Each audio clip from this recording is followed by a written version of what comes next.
Hey everyone, welcome back to the Monday SITREP. My name is CB Harris. This is the show where we talk about guns in the news. We talk about your Second Amendment rights, politics, and things like that when it deals with the Second Amendment. We also talk about guns in the news, people who use their firearms for home defense, self-defense, and things like that. And we also discuss new and upcoming products in the gun industry. Whether it's guns, knives, gear, things like that, we like to talk about them here on the show. So today I want to talk to you guys about the M9 pistol that the military uses is being replaced. The Army they're doing tests, and they recently announced that Smith Wesson, the M&P, it's out of the running. Okay, it has been dropped. I think that this is I think it's a good thing that the M9 is being replaced. I don't know about Smith & Wesson being dropped from it. I don't know the reasoning behind it necessarily, but I think it is time. Now, my personal hope would be that the Army would do what the Army Special Operations Command has, and that is using the Glock 19. The military, they really like to have they like safeties, okay? They like to have an actual little lever there that you can flip for safe and arm. So I don't know if the Glock is going to, make a cut like that. I hope that some cooler heads prevail and somebody says, yes, the Glock is a safe pistol. It can't be fired unless you pull the trigger. So train your people not to pull the trigger unless they mean to. That type of thing. I hope that it goes that route, but we'll see what happens. But it is time for that Beretta M9 to go away. It's time for it to kind of go the same way as, say, Miami Vice. It needs to go away. Okay, it needs to go away and probably not come back in any form. I know Beretta, they tried to say, we got the M9A4. Look at this thing, it is fantastic. And you know what? It may be a great handgun, maybe fantastic, I don't know. But it is time. It is time to move on. Okay, I think that it might even be time to move on from the 9mm. I like 9mm personally.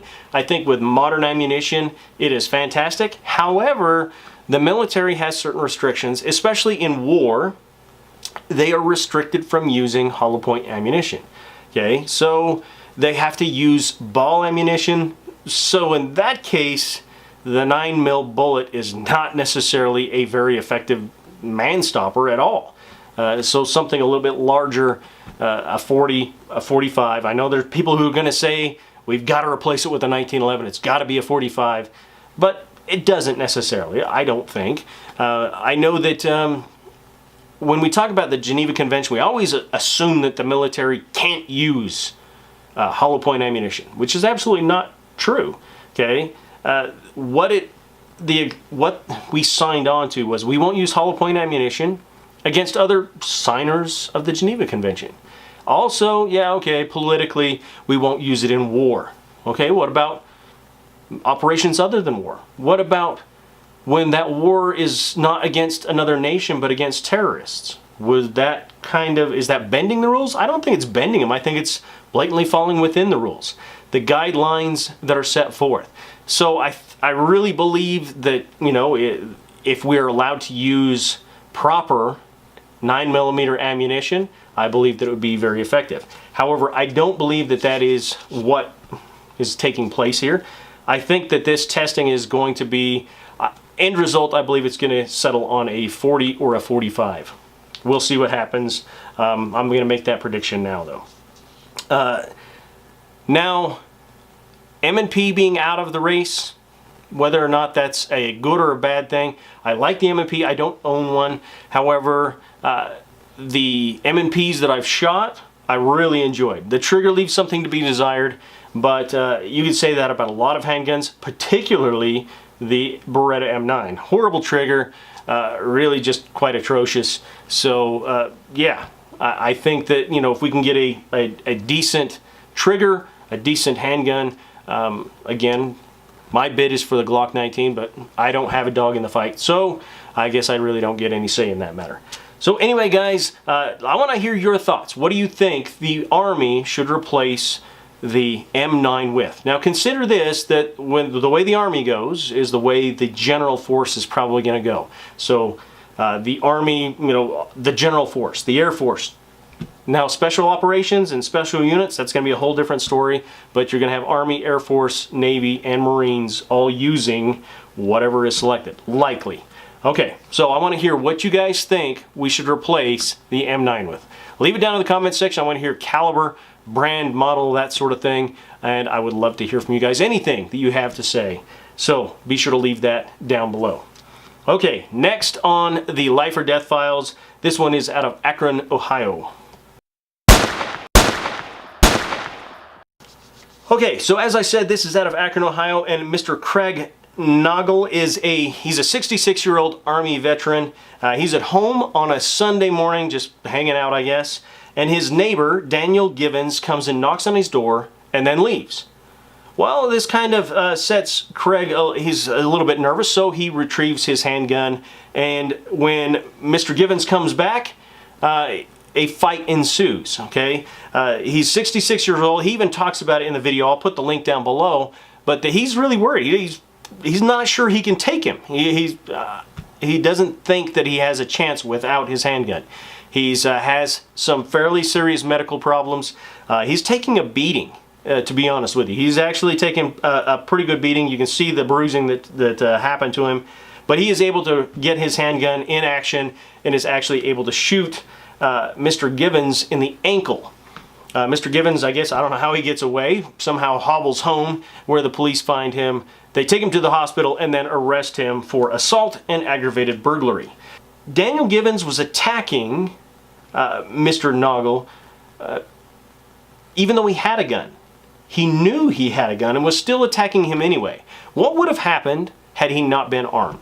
What would have happened? Would we now be talking about a 66-year-old veteran who was killed in Akron, Ohio? I get the feeling that we would have. So in this case, absolutely the right thing was done.